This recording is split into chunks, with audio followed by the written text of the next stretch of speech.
Saturn V was more than a rocket. It was a bridge between imagination and reality, a machine of staggering scale and precision created from decades of engineering experience, courage, and human ambition. More than just a vehicle, it was the tool that turned the dream of walking on the moon into something real.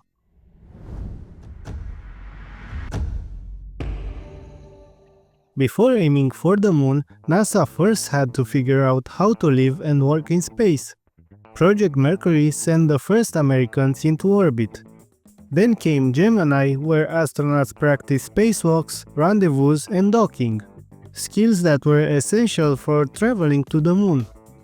From those lessons came the need for something entirely new, a rocket powerful enough to leave Earth behind. That rocket was Saturn V, the fifth and final design in the Saturn series. Led by Wernher von Braun and his team at Marshall Space Flight Center, it was designed and built in just 5 years, a blend of raw power and delicate precision.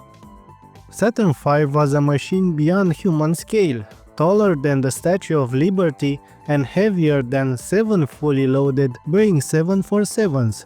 It was the point where engineering met courage. Every part had to work in perfect harmony. Even the black and white paint had a purpose. Its pattern helped engineers track the rocket's roll and rotation during flight. The first stage was pure power. Each of its 5 F1 engines produced the power of 25 jet engines. Together, they could lift 6 million pounds off the ground. But power came with a problem. Early tests were violent. Pogo oscillations nearly tore prototypes apart. Engineers refined injector designs and added dampers until the chaos was under control. At liftoff, the roar was reaching over 200 decibels, thousands of times louder than a jet, carrying for miles and shaking windows along the way. A massive water deluge system flooded the launch pad to absorb sound and heat, while concrete flame diverters guided the exhaust away from the rocket. In less than 2 minutes, it was already 40 miles above Earth, climbing higher than any jet ever could.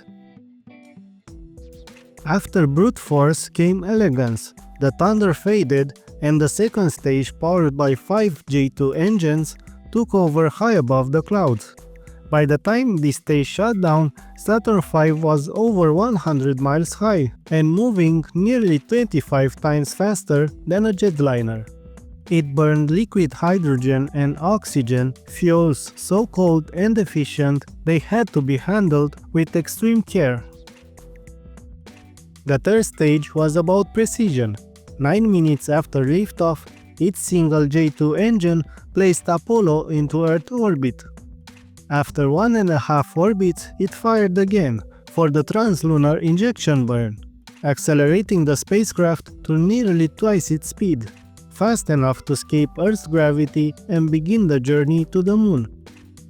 Years later, after moon landings, its design found new life as the core of Skylab, America's first space station. For all its size and noise, Saturn V's mind was small. A 1960s computer, no larger than a briefcase. It used gyroscopes and accelerometers to track every movement, correcting its course 25 times per second. This was years before GPS existed. 3 identical systems ran in parallel, ensuring that even a single failure couldn't end the mission.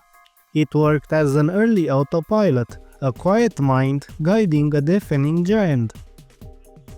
To build a rocket this massive, NASA had to build a world around it. The vehicle assembly building towered higher than most skyscrapers.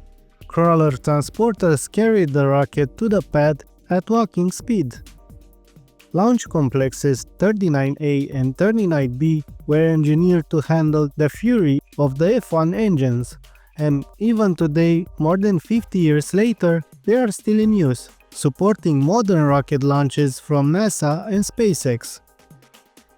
Between 1967 and 1973, Saturn V launched 13 times, 9 of them carrying astronauts to the moon. Apollo 12 was even struck by lightning seconds after liftoff. Even today, few rockets have matched its power. The space shuttle came close with about 10% less thrust. NASA's SLS approaches it, proof of how far ahead Saturn V was for its time. Half a century later, it still stands as a symbol of human ambition, old school, proven and powerful.